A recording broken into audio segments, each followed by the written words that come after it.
Jeigu Kristus yra toks, kokį jie reiškia Dievo žodis, jeigu Jėzus Kristus yra toks, kaip Paulius rašo apie jį, kaip tai turi paveikti tavo paties gyvenimą?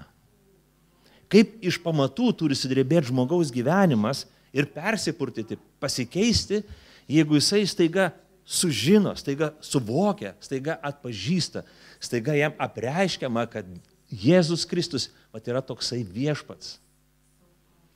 Tai vyksta, dabar sakysit, čia ne krikščioniais adresuotas tekstas arba mintis. Ne, visiems mums. Pirmiausia mums.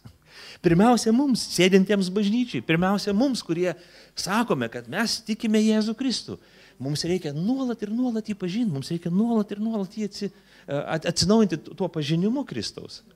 Ir kai mes jį pažįstame, sakom, wow, viešpatie, aš net neįsivaizdavau, kad taip yra, kad tu toks esi nuostabus, kad tu esi toks didingas.